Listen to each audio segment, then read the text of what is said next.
Good afternoon, everybody. Big Mike back here with you once again.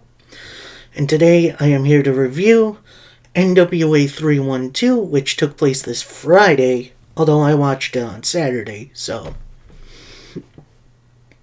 Very overall fun show. We'll talk about that main event, though. So grab yourself a snack, maybe something to drink, and let's do this.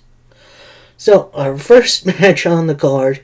Sorry I didn't see the pre-show. It would have taken me a little bit to get into. First matchup on the card, we got the NWA National Championship match as Scion takes on EC3. And honestly, this was a very good match. Very technical in spaces. EC3 playing all the mind games, including trying to take shots at Scion's manager. And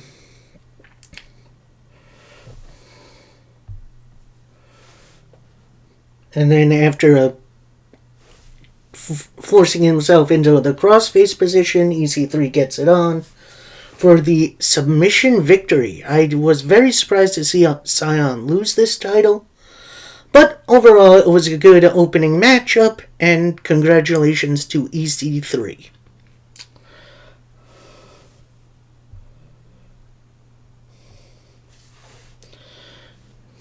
Next up, we have a short but sweet James Mitchell interview talking about his proteges in the Miserably Faithful. And apparently on the pre-show, we had a mask versus hair match between Geggs the Gimp and Sal the Pal.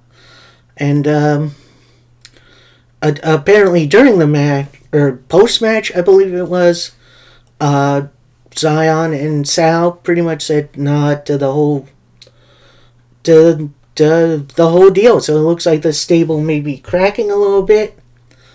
And then Mitchell talks about his next proteges match, Max the Impaler, for the NWA Women's TV title, and how that's, coming home to the group. So, very interesting to see that group kind of going away a little bit, but we'll see what happens. Next up, we got the NWA Women's Tag Team title match, as Missa Kate and Maddie Rankowski defend against Pretty Empowered. That's Ella Envy and Roxy. We'll see the other Pretty Empowered member later on. This match started out really good, like a lot of good high spot stuff, a lot of good ground grappling, and then it just kind of ended.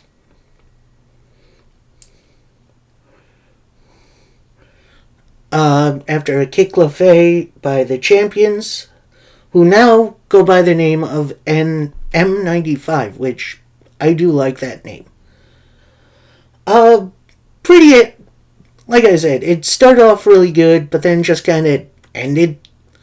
Like maybe they were strapped for time or something. Either way, it was entertaining for what it was. Speaking of entertaining for what it was, our first non-title match. We have Kratos taking on Chicago local talent Yabo the Clown. Which, yes, he did dress like a clown. But I will say in this match, he brought it to Kratos, who overall is a big dang powerhouse.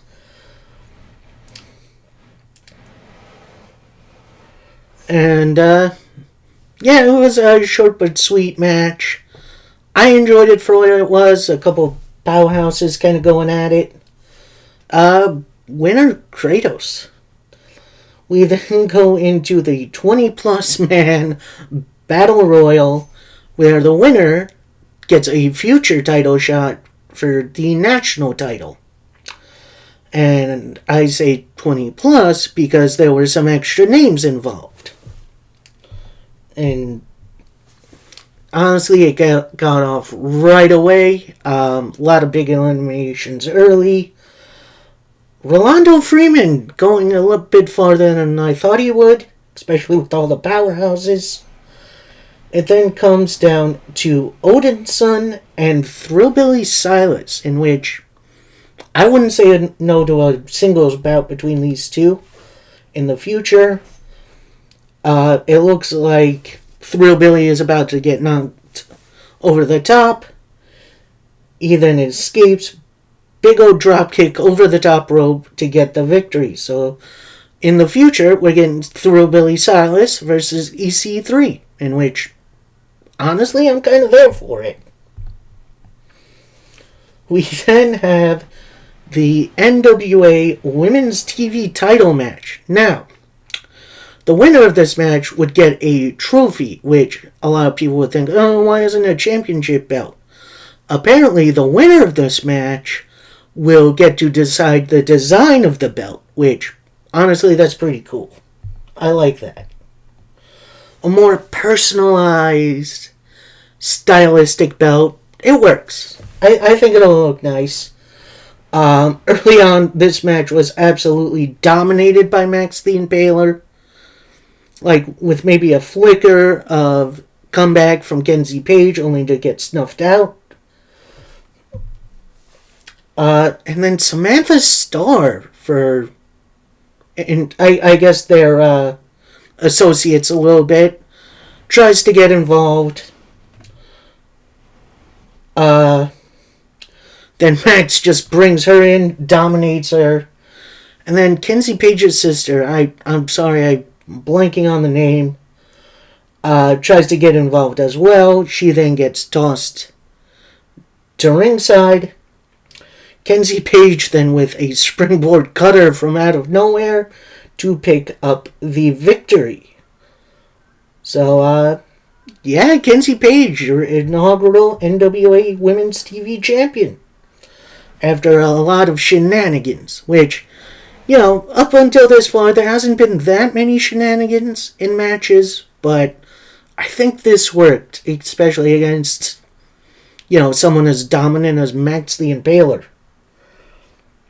We then get a pretty short but sweet La Rosa Negra interview, in which she's, you know, ready to beat Camille and then go back to her native land and celebrate.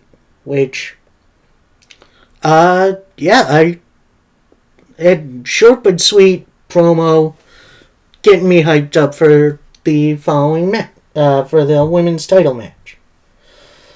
We then get the NWA Junior Heavyweight title match as Joe Alonzo challenges Kerry Morton. Morton throughout this match has been doing some more heelish stuff, like kicking a man while he's down, doing the kicks to simulate burying dirt on his opponent. Big old power slam, like right at the end, that was crazy. It then picked up a little bit more with the high flying stuff, which always appreciated by me.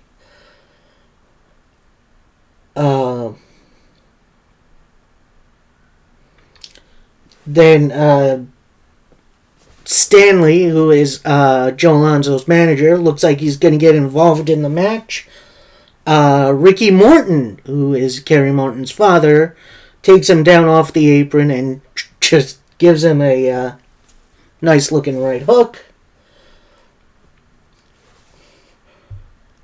Joe Alonzo with a big old cutter, in which Kerry rolls to the outside of the ring. Then we go back into the ring. A big old super kick from Kerry Morton. Roll the dice by Joe Alonzo. Kerry Morton kicks out. And then we get a new move brought out by Kerry Morton, the Showstopper, for the win. So Kerry Morton retains the title. Post-match, Kerry Morton wants to shake Joe Alonzo's hand. Joe Alonzo's like, nah, get that poop out of here. And, yeah, that's that's a pretty interesting win for Kerry Morton. Gonna be interesting to see who he defends against next, because I think it's time to move on from Joe Alonzo. No offense, Joe. Next up, we got an interesting, more mind gamesy match than an actual wrestling match, as Tom Latimer, who is the current TV title, although the title is not on the line in this match, takes on Bully Ray.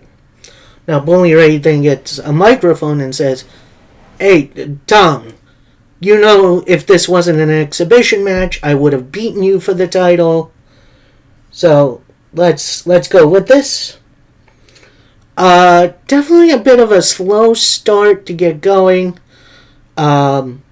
Latimer had Bully Ray in the crossface for a little bit, but then gets out of it. He then gets the mic again, pretty much says, "Hey, Tom,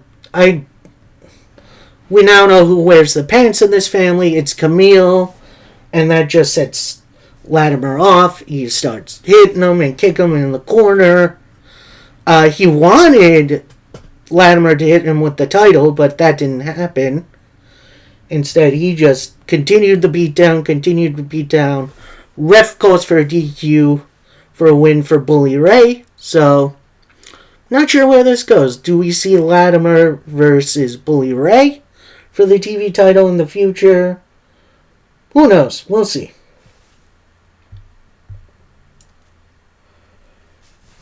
Next up, we have the NWA World TV Tag Team title match, as Bestia 666 and Mecha Wolf, that being La Rebellion, defend against Magnum Muscle, which is Matthew Mims and Dak Draper. This is Draper's Championship Series cash-in, and apparently he chose Mims, in which, honestly, I've liked this tag team for as long as they've been teaming. They work really well together. And honestly, they worked really, really well with La Rebellion here. While Bestia and Mecha Wolf were trying to speed up the match, Draper and Mims were trying to slow things down. And it worked really, really well to elevate a little bit of drama in the match. Then we have Aaron Stevens and his team, BFT, come out. They then take out the two guys on the outside of the ring, so not the legal tag team. Take them out. They can then get thrown out. Match continues for a little bit. A lot of good back and forth. Mims and Draper try to go for a kind of weird finisher, but that gets countered into a Mark of the Beast for the win for La Rebellion, in which, this was one of my favorite matches of the evening. Gonna be interested to see where La Rebellion goes with these tag team titles, because they've been reigning for a little bit. Not that I'm complaining. Next up, we got a relatively short interview with Chris Adonis, basically saying, I want to face the best, and right now that's you, Tyrus. And you've never been trapped in my master lock, and once I get that in, I'm more than likely going to be the new champion. And honestly, this promo did really work. I did really think by the main event, we're going to see that. Spoiler alert, we did not. We then get our semi-main event of the evening for the NWA Women's title. We have Camille defending against La Rosa Negra. And honestly, these two put up a heck of a bout. La Rosa Negra using more of her speed. Camille definitely going for the power route, with Negra slithering out of moves. Definitely a lot of good high-flying spots from Negra, including a few cross bodies for near falls. We then get to see a flapjack into a turnbuckle, which that was pretty unique. Camille then gets Negra up in the torture rack, which that always looks impressive to me. I don't care.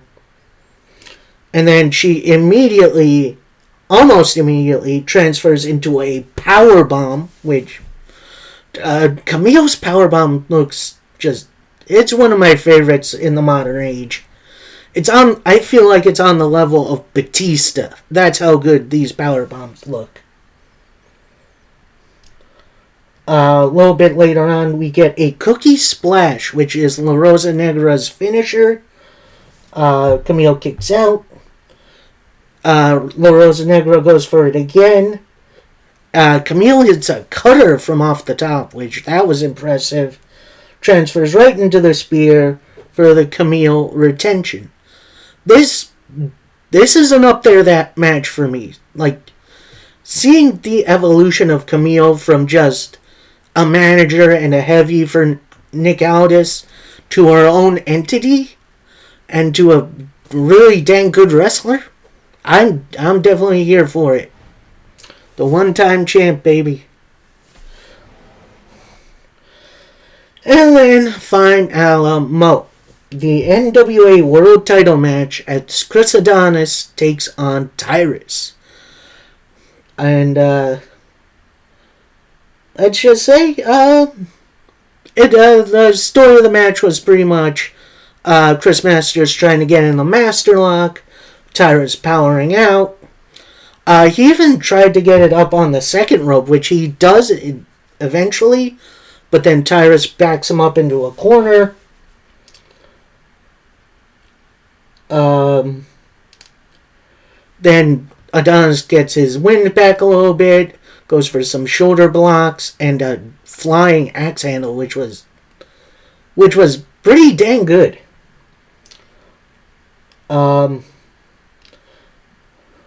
Then Masters eventually does get the master lock in. It looks like this is the end, and then Tyrus just powers out like it's nothing. And then hits him with a backdrop in which Masters holds on to the master lock, but it is in a pinning submission position with his shoulders to the mat and the 1, 2, 3.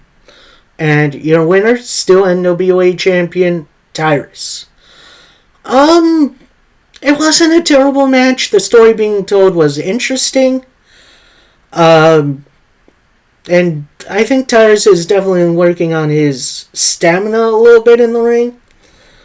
Overall, wasn't a terrible match, but definitely wasn't my favorite title match of the evening. I think that's either the tag title match or, hell, even the national title match was a heck of a lot better than that. Either way, that was NWA 312. A very enjoyable show. A little bit different than, the WWE and the AEWs, but I love them too, so don't at me, bro. Very entertaining show. So, coming up, we got a pretty big weekend ahead of us in pro wrestling. On Saturday, we got New Japan Capital Collision, and then Sunday, we got a three-peat. We got Impact Wrestling Rebellion, we got New Japan Collision in Philly, and we got the first AAA Triple Mania show, pay-per-view for the AAA promotion in Mexico. So, yeah, definitely a busy weekend. I might not watch all of it. I'm definitely going to watch Rebellion. I'm going to watch Capital Collision. Then probably on Monday I'm going to watch Triple Mania. Then I'll bring my reactions to you either Monday or Tuesday, depending on how I feel. Predictions will be up on probably Friday, because that's going to be after Impact, which is their go-home show. And then, Thursday we're back to normal with reviews. Then I think Saturday during the day I'll review the rest of the week. And time for a little bit of announcement. I know I announced last week I won't be reviewing WWE anymore. I'm probably going to go back on that. I think I was just a little sour because of, how bad that Raw was. That was a very Vince McMahon Raw, and now that I've calmed down, I've seen that SmackDown was better. So I do have hope Raw will be better too. So I will still be covering Raw. I'll be covering SmackDown. That'll be it for me. This week's gonna be very busy. Hope you're ready for some more videos, and I shall see you next time. Peace.